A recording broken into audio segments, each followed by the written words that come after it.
बच्चे न्यूमेरिकल से हैं थोड़े से, देखो पोटेंशियोमीटर के पहले ये एनसीईआरटी का क्वेश्चन है कि पोटेंशियोमीटर वायर है जिसका रेजिस्टेंस आर नॉट है, एक सोर्स है वी वोल्ट का और ये एक रेजिस्टेंस आर है। बैलेंसिंग पॉइंट ठीक मिड पॉइंट पर है।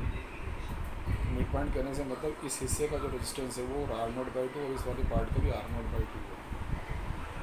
वो कहते हैं इसके अक्रॉस वोल्टेज निकाल।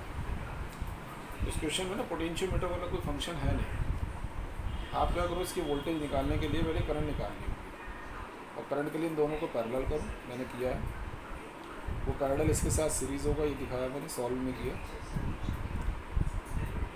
आर इक्विवेलेंट आ जाएगा, उससे करंट आएगी और जब करंट आ जाएगी तो इसकी वोल्टेज निकालने के लिए देखो V equal to I R लगेगा। अगर आप लोगे रेजिस्टेंस ये वाला, ये सोच करके इसके अक्रॉस वोल्टेज निकालनी है तो करंट भी इसी का चाहिएगा। अब आपके पास है टोटल करंट, तो V equal to I R में आई ये लेके इनका इक्विवेलेंट ले लोगे, आपको इसके अक्रॉस वोल्टेज मिलेगी क्योंकि दोनों किसमें पैरेलल।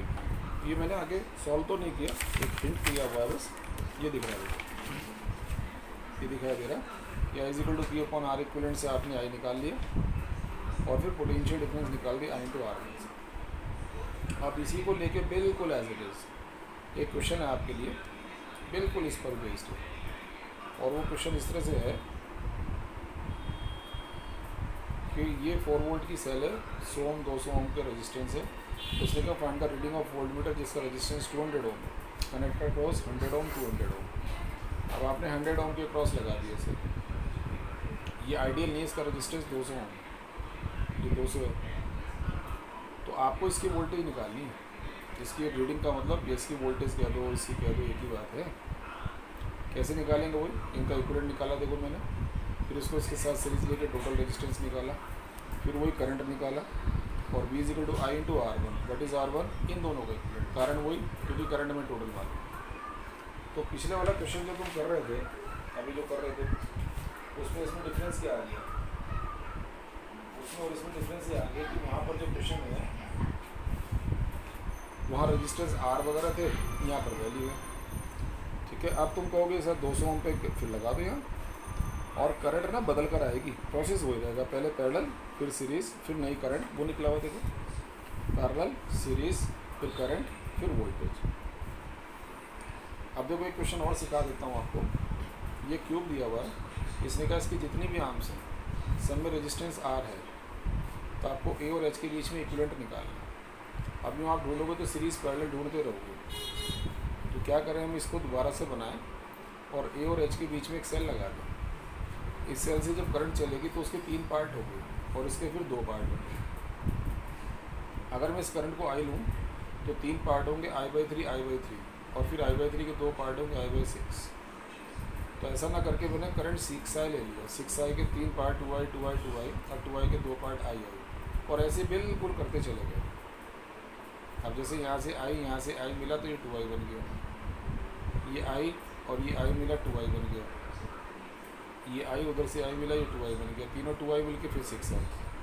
अब इसमें ना कोई भी मैच ले लो आप, कैसे भी जैसे तुम चाहो, लास्ट में ऐसे चल के ए पर आ जाओ, इसको शामिल करते हुए। जैसे मैंने लिख दिया ABCHPQ, आपको लगता नहीं सर ADGH लूँगा, बिल्कुल AFEH लूँगा, बिल्कुल कैसे भी ले लो।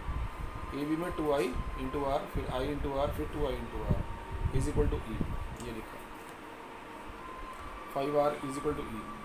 अब इक्विवेलेंट रेजिस्टेंस को आपने ये मान लिया, तो ये सेल लगाओ और उससे 6I करंट निकलेगा जितना आपने शुरू में लिया था। तो इस हिसाब से E is equal to 6I into R equivalent हुआ, इक्वल करो आर की वैल्यू आ गई। अब अगर ये 2 ओम 4 ओम 5 ओम 10 ओम दे, उस हिसाब से आपका आंसर हो जाएगा, है ना। किरचॉफ लॉ पे बेस्ड क्वेश्चन है और इनमें सबसे बड़ी बात है कि सीरीज़ पैरेलल नहीं हो रहा।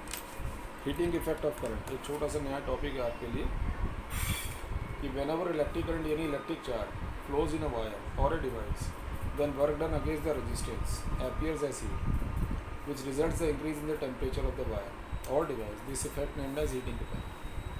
इसमें जूल्स लॉ है कि कैसे हीट कैलकुलेट करेंगे। If electric current I passes through a resistance R for time t and heat produced equal to H, then according to Joule's law H proportional to I square, यानी जितना ज़्यादा current होगा heat उतना ज़्यादा होगा और square पे है। H proportional to R, H proportional to T, तीनों को मिलाकर मैंने ये लिखा, कांस्टेंट K लगाया एक्सपेरिमेंट के थ्रू के की वैल्यू 1 आती है ये आंसर। अगर आप इसे ये जूल में आएगा, कैलोरी में लाना चाहोगे तो 4.2 यानी 4.186 से डिवाइड कर दो। अब इस फार्मूले में आई की जगह बी अपॉन आर रखोगे तो नया फार्मूला बन जाएगा, और आर की जगह यहाँ बी अपॉन आई लिखोगे तो ये फार्मूला बन जाएगा। तो हीट का फार्मूला ये भी है, ये भी है, ये भी है। और मैं आपको सही बताऊँ तो वो ये है कि हीट का ये फार्मूला ज़्यादा एप्लीकेबल है, जो कि किसी भी क्वेश्चन में किसी भी कंडीशन में लगेगा। एक्चुअली जो भी है ना सोर्स की वोल्टेज है, और सोर्स की वोल्टेज को इस्तेमाल करके अगर हम हीट निकालेंगे तो ऐसा हम तभी कर पाएंगे जबकि सारी की सारी एनर्जी, सोर्स की जो टोटल एनर्जी है वो हीट में कन्वर्ट हो रही होगी। जैसे गीज़र में, हीटर में, इलेक्ट्रिक प्रेस में, इलेक्ट्रिक केटल में, जितने भी हीटिंग एलिमेंट्स हैं उनमें। अदरवाइज़ आप मान लिया इलेक्ट्रिक बल्ब में, इलेक्ट्रिक फैन में हीट निकालने के लिए फार्मूला अप्लाई करोगे तो आंसर गलत आ जाएगा।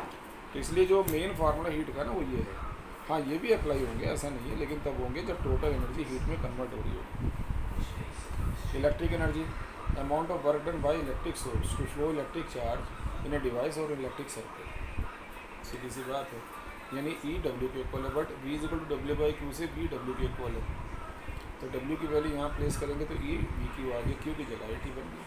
और देखो फिर दोबारा से वो तीनों फार्मूले आएंगे, आप देखो तो सही। पहला फार्मूला आपका वी आई टी हीट वाला वही बन गया, क्योंकि हीट कहाँ से बनेगी, जो इलेक्ट्रिक एनर्जी सोर्स होगी वही तो एनर्जी कन्वर्ट होगी हीट में। फिर आई की जगह बी अपॉन आ रखा तो ये बन गया, और बी की जगह आई आ रखा तो ये बन गया, सबकी यूनिट जो लो। तो इलेक्ट्रिक एनर्जी का फार्मूला हीट का फार्मूला सेम है, लेकिन लेकिन लेकिन हमें हीट के फार्मूले को अप्लाई करने के लिए थोड़ा सा सोचना पड़ेगा कि क्या ये फार्मूले अप्लाई हो जाएंगे, ये ध्यान रखना पड़ेगा। ऐसे इलेक्ट्रिक पावर है ना, electric energy per unit time. अब ई के 3 फार्मूले, एक एक करके रखो, सब में से टी कैंसिल होता चला जाएगा, ये बन जाएंगे कि यूनिट वॉट हो जाएगी। अब रेटिंग ऑफ इलेक्ट्रिक डिवाइस से क्या मतलब है कि जैसे कोई इलेक्ट्रिक बल्ब है उस पर लिखा 200 वोल्ट 100 वाट, ये तो रेटिंग है उसकी कि कितने वोल्ट पर वो कितनी पावर देगा हमें। It means electric bulb can be operated by a source of maximum voltage 200 volt. इससे ही पता लगा कि अगर आप उसे 100 वोल्ट पे लगाओगे, 150 वोल्ट पे लगाओगे काम करेगा। अगर आपने 250 220 पे लगा दे तो ये फ्यूज़ हो जाएगा, क्योंकि ये मैक्सिमम वोल्टेज 200 लेगा। दूसरी बात जो इंपॉर्टेंट है, it will consume 100 watt power only when operated at 200 volt. अगर 200 वोल्ट की सप्लाई से जोड़ोगे, ये तो लिखा है इसके ऊपर, अब कनेक्शन आप दोगे, अगर आप 200 वोल्ट की सप्लाई से जोड़ोगे तो ये कंज्यूम करेगा 100 वाट। अगर आप 200 से कम वोल्ट की सप्लाई पे दोगे तो इस पर लिखा 100 वाट रहेगा, लेकिन इसका कंजप्शन 100 से कम होगा, और 200 से ज़्यादा देंगे तो फ्यूज़ हो जाएगा। समझे ना। अब इस पर बेस जैसे न्यूमेरिकल बनते हैं, न्यूमेरिकल में मैंने फार्मूला शुरू में लिखे, 2 बल्ब से they are rated at 200 volt 200 watt 200 volt 100 watt from the ratio of their resistance. अब देखो जो रेशियो के लिए ना ये ज़रूरी नहीं कि हम रेजिस्टेंस निकालें, हालांकि मैं कर रहा हूँ P1 V1 P2 V2 लिखा, और ये जो फार्मूला है P is equal to V square upon R, इससे मैंने R का फार्मूला बनाया और R1 निकाला 200, R2 निकाला 400, रेशियो निकालूंगा तो 1:2 आएगा। अब इसी समय दूसरा बच्चा कहता है कि भाई ये काम लंबा हो गया, इसका आपको ऐसे कहने की ज़रूरत नहीं है ना, आप ऐसा कर लो R1 is equal to V1 square by P1 और V2 स्क्वायर बाई P2 रखो, वैल्यू मत रखो, क्यों रख रहे हो, रेशियो निकालना है ना। V1 V2 कैंसिल होंगे, क्यों, क्योंकि दोनों 200 हैं, आ गया आंसर। हाँ अगर रेजिस्टेंस निकालना होता तब आगे सॉल्व करते, लेकिन इस बीच एक बात पता लग गई हमें कि 200 वाट का जो बल्ब है उसका रेजिस्टेंस 200 में, 100 वाट वाले का 400 है, यानी जितनी वाटेज कम होगी पावर रेजिस्टेंस उतना ज़्यादा है। ये बात आपने सीखी। अब इसी में इसने क्वेश्चन दिया आपको, electric bulb rated 200 volt 200 watt used with the supply of 100 volt. मेरा 200 वाट 200 वोल्ट का सप्लाई ये 100 वोल्ट की, इलेक्ट्रिक करंट निकालो, पावर कंज्यूम निकालो। अब जनरली जब इसको बच्चे करते हैं तो P is equal to VI लगा देते हैं, वो कहते हैं सर P 200 ले लो, V 200 ले लो, तो V 200 लेना गलत होगा, क्योंकि जो करंट आएगी वो लिखे हुए वोल्टेज से नहीं आएगी, वो सप्लाई वोल्टेज से आएगी। तो आप में से कई सारे कहते हैं सर P 200 ले लो, V 100 ले लो, ये लिया भी ये करंट 2 एम्पीयर आ गई। तो दूसरे लोग ऑब्जेक्शन करते हैं कि सर 200 वाट की जो पावर आप ले सकते हो तो 200 वोल्ट पर लेंगे, आप 200 वाट की पावर को 100 वोल्ट पर इस्तेमाल कर रहे हैं, कैसे हो जाएगा। तो यानी ये दोनों मेथड गलत हो गए, फार्मूला सही था। फिर क्या करें, सबसे पहले रेजिस्टेंस ऑफ बल्ब निकालें, और रेजिस्टेंस ऑफ बल्ब निकालने के बाद ये निकाल कर आपने निकाला, फिर आप आराम से करंट निकालो V/R, लेकिन V सप्लाई लो, आगे 0.5 एम्पियर। पावर कंज्यूम के लिए आप कोई भी फार्मूला लगा दो तीनों में, ध्यान रहे वोल्टेज वाला लगाओगे तो सप्लाई वोल्टेज ना तीनों से 50 वाट आ जाएगी। समझे नहीं समझे? तो जो 200 आपके 200 वाट का बल्ब है वो आपको रोशनी केवल कितनी दे रहा है? 50 वाट। ऐसे ये क्वेश्चन है, electric bulb rated 50 watt 100 volt is to be use with supply of 150। अब बल्ब की रेटिंग तो 100 वोल्ट की लगा दिया आपने, 150 से फ्यूज़ हो जाएगा। तो आप क्या करेंगे, इसके सीरीज़ में एक सूटेबल रेजिस्टेंस लगाएंगे। और ध्यान रहे ये रेजिस्टेंस ऐसा लगना चाहिए, ये रेजिस्टेंस आपका ऐसा लगना चाहिए, कैसा लगना चाहिए कि ये ना बल्ब की रोशनी को कम ना करे, ये ध्यान रहे, कोई भी नहीं। तो हम यहाँ पर हम देख रहे हैं सप्लाई वोल्टेज जो है रेटिंग वोल्टेज से ज़्यादा है, तो suitable resistance used in series, ठीक है ना, suitable resistance to be used in series. अब बल्ब का रेजिस्टेंस निकाल लिया, अब आंसर कैसे निकालें इसका? करंट निकालो, 150 वोल्ट लेंगे टोटल रेजिस्टेंस आ जाएगा आर बी प्लस आर। और हमें मालूम है कि बल्ब को जो 150 वोल्ट में से 100 वोल्ट मिलने चाहिए पूरे, तभी तो रोशनी पूरी देगा। तो करंट इन बल्ब क्या आ जाएगा 100 अपॉन आर बी। इन दोनों करंट को इक्वल करके आर की वैल्यू निकाल लीजिए।